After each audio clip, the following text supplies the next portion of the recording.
Durante 4 décadas, el cuerpo de la Guardia Revolucionaria Islámica de Irán construyó en silencio una red de instalaciones subterráneas a lo largo de las costas del sur del país. No fueron obras improvisadas ni proyectos de guerra apresurados. Fueron décadas de trabajo metódico, perforando túneles profundos en las montañas costeras, alejándose de cualquier superficie que un satélite pudiera fotografiar o que un radar pudiera perfilar con claridad.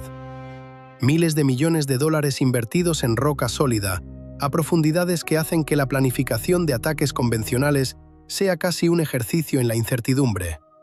Los iraníes llamaban a estos lugares ciudades de misiles. No era una metáfora ni un nombre poético para consumo interno. Era una descripción literal. Redes subterráneas enteras, algunas extendiéndose por docenas de kilómetros bajo la isla de Qeshm, repletas de sistemas de armas que nunca estuvieron destinados a ser vistos hasta el instante preciso en que fueran necesarios. Lo que había dentro era variado y meticulosamente organizado.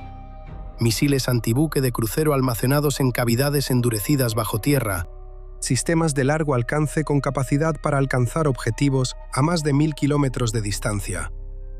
Misiles balísticos antibuque diseñados específicamente para golpear blancos navales en movimiento, no instalaciones fijas, sino barcos en plena navegación.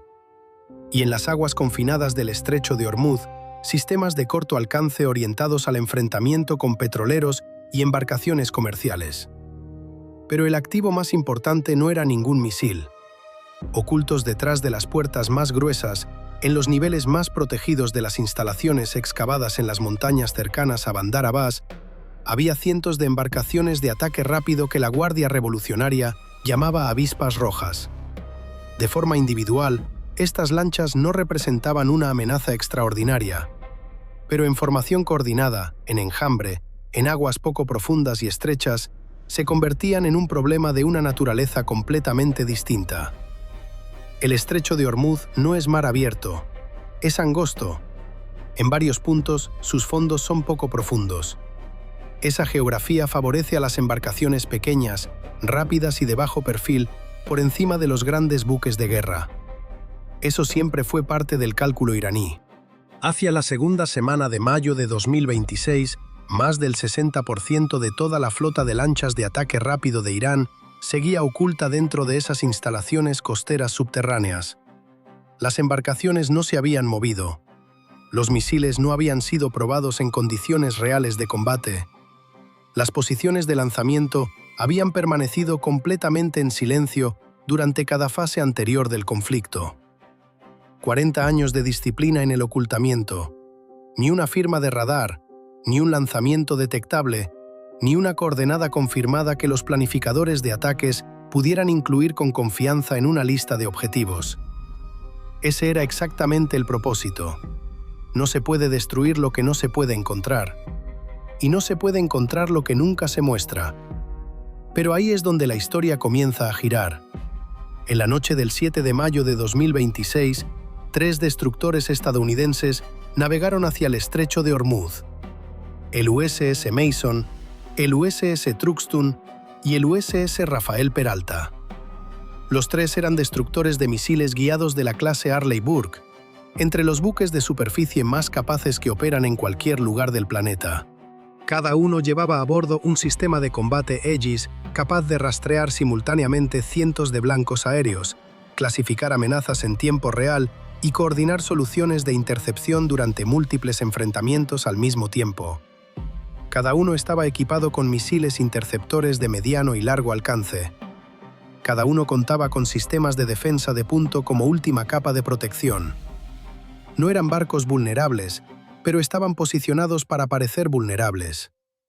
Desde la costa iraní, los comandantes de la Guardia Revolucionaria que observaban a través de sus ópticas vieron lo que parecía ser una ventana de oportunidad.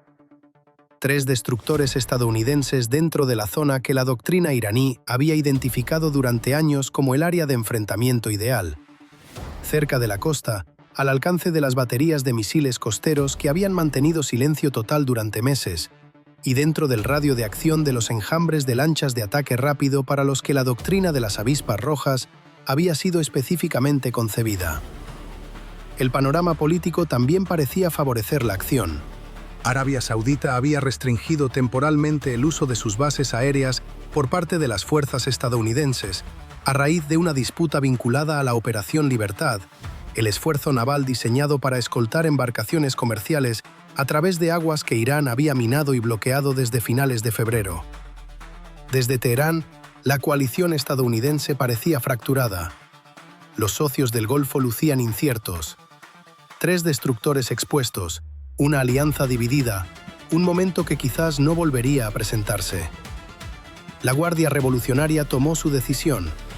Concluyeron que ese era el momento para demostrar que el arsenal subterráneo era real, que estaba operativo, que podía infligir daño real a las fuerzas navales estadounidenses y modificar el cálculo político en Washington antes de que la presión económica del bloqueo se volviera irreversible. Activaron la doctrina de negación marítima. Abrieron las puertas de las ciudades de misiles. Lo que salió fue la expresión más completa de la guerra marítima asimétrica iraní que este conflicto había presenciado hasta entonces. No fue un ataque exploratorio, no fue un disparo de advertencia. Fue la doctrina ejecutada a máxima intensidad. Enjambre de drones suicidas lanzados desde posiciones costeras, misiles de crucero disparados desde Bandar Abbas, lanchas de ataque rápido equipadas con el misil conocido como UTAR-110, presentado a principios de 2025 como el elemento más reciente de la capacidad de enjambre iraní, desplegadas al frente de la ola de asalto.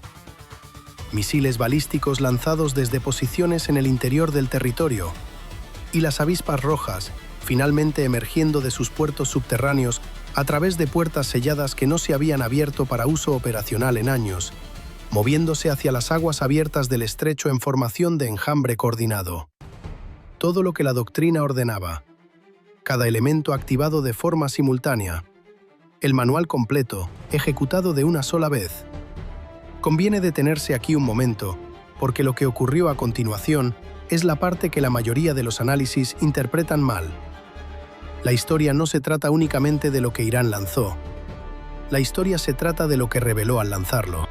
Cada elemento de ese ataque coordinado fue, en ese mismo instante, un punto de datos preciso dentro del panorama de inteligencia estadounidense sobre la ubicación real de la red costera iraní. Los enjambres de drones identifican sus posiciones de lanzamiento en el momento exacto en que dejan el suelo. Los misiles de crucero transmiten las coordenadas exactas de las baterías costeras a través de las firmas de su lanzamiento. Las lanchas de ataque rápido que emergen de puertos subterráneos camuflados trazan sus puntos de origen directamente mediante sus firmas de movimiento y los retornos de radar.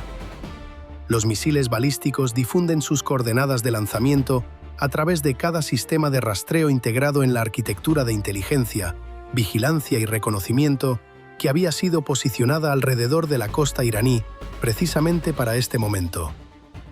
La red de inteligencia que aguardaba en las alturas respondió de inmediato. Los satélites registraron las firmas de lanzamiento. Las aeronaves de radar construyeron una imagen geométrica precisa de los vectores de ataque y sus orígenes geográficos. Los sensores navales a bordo de los 3 destructores alimentaron de manera continua un cuadro de blancos que se ensambló de forma automática. El mapa operacional completo de la red costera iraní, el mapa que años de vigilancia pasiva nunca habían logrado completar del todo, se terminó de trazar en los minutos de su propia activación. Cada puerta que se abrió para dejar salir un arma, también se abrió para dejar que los sistemas de puntería estadounidenses vieran exactamente dónde estaba esa puerta. Y aquí es donde hay que detenerse a pensar en lo que eso significa. Durante 4 décadas, las ciudades de misiles estuvieron protegidas por 2 cosas: la roca en la que fueron excavadas y el silencio de quienes las operaban. La roca no había cambiado, pero el silencio se rompió. Y en el momento en que el silencio se rompió, la segunda protección desapareció. Piensen en esto. ¿Qué es más difícil de ocultar? ¿Un arma que nunca se mueve o un arma en el momento en que dispara? Un misil quieto dentro de una montaña es invisible. Un misil en vuelo es un retorno de radar, una firma térmica, una trayectoria, un punto de lanzamiento. El mayor activo estratégico de Irán era su ocultamiento. En el momento en que decidieron terminar con ese ocultamiento, no revelaron únicamente las armas, revelaron las ciudades.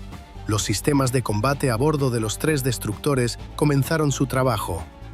Lo que se les vino encima fue procesado de manera sistemática. Misiles de crucero derribados, misiles balísticos interceptados en altitud, enjambres de drones neutralizados antes de completar sus pasadas de ataque. Las lanchas de ataque rápido del tipo Hadar, desplegadas como elemento de vanguardia del asalto, fueron destruidas antes de alcanzar una posición desde la cual ejecutar sus misiones de fuego. Ningún buque estadounidense fue alcanzado. Ningún marinero estadounidense perdió la vida. Ninguna embarcación estadounidense sufrió daño confirmado de ningún tipo.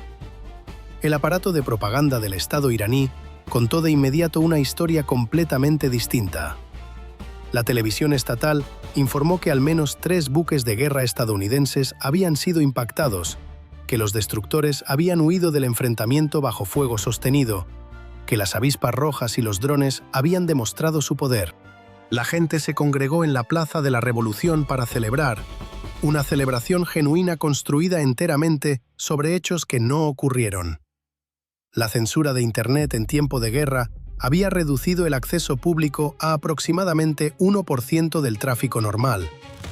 Las personas que celebraban no tenían manera de verificar lo que se les estaba diciendo. Pero hay algo que vale la pena señalar sobre la censura informativa en la era moderna. Nunca es total. Las conexiones a Internet satelital y las redes privadas virtuales que el régimen no puede suprimir por completo están permitiendo lentamente que fragmentos de la historia real lleguen a los ciudadanos iraníes. La brecha entre la victoria que se transmite por los canales oficiales y la realidad que se filtra por vías suprimidas no es solo una vergüenza para el régimen, es uno de los puntos de presión interna más peligrosos que enfrenta ahora mismo. Mientras tanto, el contraataque estadounidense ya estaba en ejecución antes de que el humo de las interceptaciones se hubiera disipado. Los objetivos alcanzados en los minutos y horas posteriores al fallido ataque de la Guardia Revolucionaria no fueron seleccionados de ninguna lista precompilada semanas antes en una sala de planificación. Fueron seleccionados en tiempo real a partir del mapa que el propio ataque acababa de completar. Las instalaciones navales de Bandar Abbas fueron golpeadas con una precisión que reflejaba el conocimiento confirmado de exactamente qué instalaciones habían sido activadas durante el asalto. El puerto de Bandar Abbas y la infraestructura naval de la Guardia Revolucionaria en la isla de Qeshm, donde las puertas de almacenamiento subterráneo de misiles literalmente se habían abierto para desplegar las avispas rojas que ahora yacían en el fondo del estrecho. El puesto de control naval de la Guardia Revolucionaria en Minab, donde 6 explosiones separadas fueron confirmadas en el transcurso de 40 segundos. Posiciones de lanzamiento de misiles y drones en Sirik y Bandar Yask, cuyas ubicaciones quedaron reveladas por las firmas de ataque que la inteligencia estadounidense había rastreado desde el momento en que el primer dron iraní dejó el suelo. 40 años de ingeniería de ocultamiento alcanzados en los minutos posteriores al momento en que ese ocultamiento terminó, porque sus propietarios decidieron terminarlo. El preposicionamiento dice todo lo que hay que saber sobre si esto fue una sorpresa o una trampa. Al menos 5 aeronaves cisterna de reabastecimiento aéreo en vuelo, del tipo conocido como Estratofortaleza Cisterna, ya habían despegado desde bases en los Emiratos Árabes Unidos antes de que el enfrentamiento siquiera comenzara. 4 aeronaves cisterna adicionales operaban sobre Israel y Jordania. Las aeronaves de reabastecimiento aéreo no se preposicionan de manera espontánea. Son colocadas donde ocurrirán las operaciones basándose en una evaluación de inteligencia anticipada sobre una acción inminente. Esas aeronaves cisterna estaban en posición antes de que la Guardia Revolucionaria atacara porque la inteligencia estadounidense ya había evaluado que el golpe estaba por llegar. 3 grupos de ataque de portaaviones operaban en el teatro. El USS Abraham Lincoln, el USS Gerald R. Ford y un tercer grupo que llegó a principios de mayo, completando la mayor fuerza naval estadounidense concentrada en Oriente Medio en toda una generación. Sus alas aéreas combinadas llevaban cazas furtivos del tipo F-35C, Super Hornets del tipo FA-18F y plataformas de guerra electrónica del tipo FA-18G Growler, diseñadas específicamente para suprimir los sistemas de radar y guiado que Irán intentaba utilizar. En tierra, cazas del tipo F-22 Raptor en Israel, cazas del tipo F-15E Strike Eagle en Jordania, cazas del tipo F-16 en Arabia Saudita y drones de reconocimiento del tipo MCU-4C Tritón vigilando desde los Emiratos. Toda esta fuerza fue ensamblada durante semanas en una configuración específica, alrededor de una expectativa específica, que la Guardia Revolucionaria eventualmente elegiría activar su doctrina. La Guardia Revolucionaria vio exactamente lo que debía ver: 3 destructores aparentemente expuestos, una alianza fracturada, una ventana de oportunidad. Lo que no vio fue que esa vulnerabilidad aparente había sido diseñada para provocar precisamente esa decisión. Pero para entender por qué Irán abrió esas puertas en esa noche específica, hay que hablar con honestidad sobre las presiones internas que lo llevaron hasta ese punto. La mecánica militar es solo una parte del cuadro. 3 días antes del enfrentamiento, Estados Unidos había enviado a Irán un memorándum que proponía un marco de negociación de 30 días, una salida diplomática genuina. El bloqueo y la operación conocida como libertad de proyecto quedarían en pausa a cambio de la participación real de Irán en conversaciones orientadas a un acuerdo de largo plazo. El plazo para que Irán respondiera pasó. Silencio. Ese silencio no era cautela diplomática. Era el síntoma visible de una lucha de poder dentro de la República Islámica entre 2 centros de autoridad fundamentalmente incompatibles. El gobierno civil entendió el memorándum por lo que era: la mejor salida diplomática disponible para Irán en una situación militar que ya no podía revertir. Quería responder. Veía con claridad las consecuencias económicas: una inflación anual que rondaba el 50%, una inflación alimentaria que superaba el 100%, el rial iraní en mínimos históricos, la fuga de capitales acelerándose. El Poder Judicial del régimen confiscaba más de 200 propiedades a personas acusadas de actuar contra el Estado, sin juicio, porque el régimen necesitaba activos para financiar su propia supervivencia. La estructura de mando de la Guardia Revolucionaria lo veía de otro modo. A lo largo del conflicto, había estado apoderándose sistemáticamente de la autoridad que correspondía a las instituciones civiles. Cualquier acuerdo negociado lo interpretaba como una rendición institucional.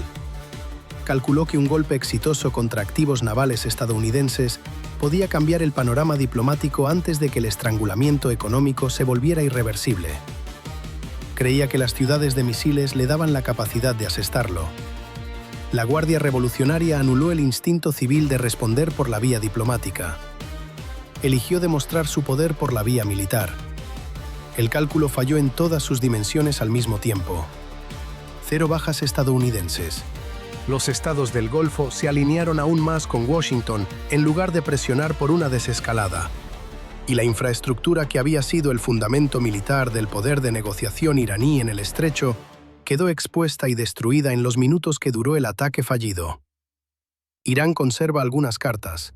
Hay que reconocerlo con honestidad. El oleoducto que transporta petróleo saudita hacia el Mar Rojo es un objetivo de alto valor. En abril, Irán atacó una estación de bombeo y eliminó 700.000 barriles diarios de capacidad saudita antes de que los ingenieros restauraran la operación completa en menos de una semana. La terminal conocida como Fera, capaz de enrutar casi 2 millones de barriles diarios sin tocar el estrecho, fue atacada el 4 de mayo y disparó los precios globales del petróleo entre un 5 y un 6%. Esa opción, si se activara simultáneamente con la presión sobre Hormuz, pondría en disputa 2 de los 3 puntos de estrangulamiento marítimo más críticos del mundo al mismo tiempo.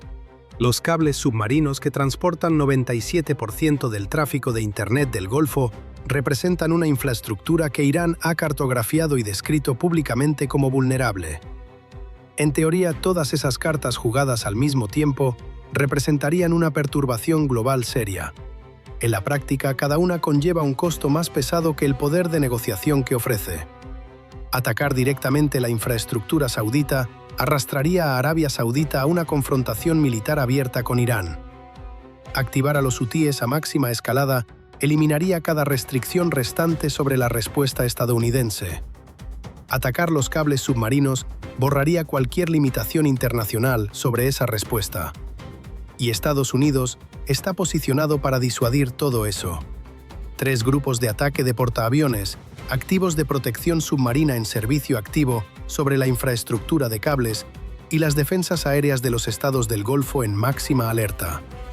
La consecuencia estratégica de lo que ocurrió aquella noche de mayo se extiende mucho más allá del resultado táctico de esa sola noche. La doctrina de negación marítima iraní descansaba sobre un tipo muy específico de disuasión, no la disuasión de una capacidad probada, sino la disuasión de la incertidumbre. Los planificadores navales estadounidenses no podían estar completamente seguros de si enjambres coordinados de drones, misiles de crucero, misiles balísticos y lanchas rápidas operando en las aguas confinadas del estrecho producirían daños suficientes como para hacer que continuar las operaciones resultara políticamente insostenible. Esa incertidumbre era el fundamento de la doctrina. Protegía las ciudades de misiles incluso más que la roca en la que fueron excavadas. Aquella noche de mayo eliminó esa incertidumbre de forma permanente. La Guardia Revolucionaria activó su doctrina marítima asimétrica completa contra los combatientes de superficie de mayor capacidad que opera la Armada de Estados Unidos en el entorno geográfico preciso donde la doctrina fue diseñada para lograr su máximo efecto, bajo condiciones elegidas por la propia Guardia Revolucionaria, contra un objetivo que ella misma seleccionó como ideal. El resultado fue 0 bajas estadounidenses, 0 daños, 0 impacto operacional. La doctrina ha sido puesta a prueba. Falló por completo, no parcialmente, por completo. Y la incertidumbre que alguna vez protegió las ciudades de misiles ha desaparecido. La disuasión que esa incertidumbre generaba desapareció con ella. Lo que queda del poder de negociación iraní debe medirse ahora con honestidad frente a lo que esas ciudades de misiles produjeron realmente cuando las puertas finalmente se abrieron. Las avispas rojas están en el fondo del estrecho. Las posiciones de lanzamiento han sido mapeadas y destruidas. Las puertas subterráneas que tomaron 4 décadas construir son ahora coordenadas confirmadas en las bases de datos de objetivos estadounidenses. La trampa requería carnada. La carnada fueron 3 destructores. La Guardia Revolucionaria vio una vulnerabilidad y fue por ella. Las ciudades de misiles abrieron sus puertas. Lo que atravesó esas puertas fue destruido antes de poder completar su misión. Y el camino que tiene por delante Irán se estrecha con cada hora que pasa. Esto no fue simplemente un enfrentamiento militar, fue un punto de decisión. Y la decisión que Irán tomó aquella noche de mayo puede haberle costado el único activo que hacía defendible su posición: el misterio de lo que se ocultaba detrás de esas puertas selladas. Una vez que el misterio desaparece, el poder de negociación desaparece. Y una vez que el poder de negociación se va, la mesa de negociaciones luce muy distinta. La pregunta que debería permanecer mucho después de que esto termine es la siguiente.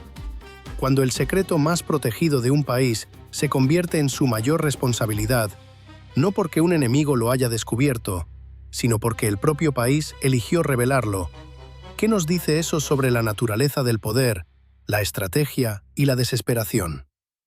Porque esa es la lección de aquella noche de mayo. El ocultamiento era la fortaleza de Irán.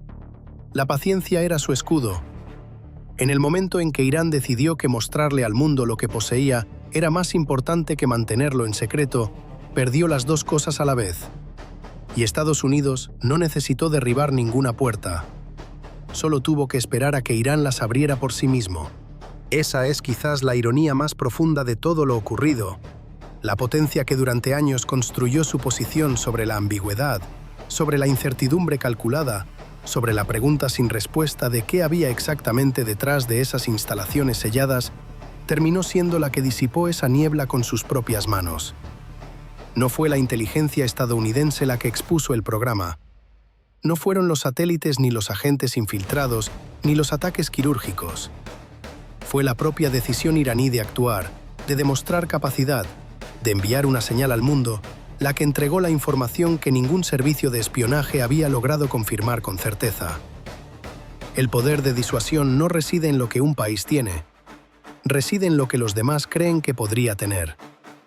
Cuando esa distinción colapsa, cuando la posibilidad se convierte en evidencia, el tablero cambia por completo. Los cálculos que antes favorecían la cautela ahora favorecen la acción. Las opciones que antes parecían demasiado costosas ahora parecen razonables. Y el margen de maniobra que existía precisamente porque nadie sabía con certeza qué había en juego, ese margen simplemente deja de existir. Lo que ocurrió aquella noche no fue solo un intercambio de fuego entre dos fuerzas opuestas en el Golfo Pérsico. Fue el momento en que una estrategia construida durante décadas se volvió contra quien la había diseñado. El secreto era el arma, y el secreto ya no existe.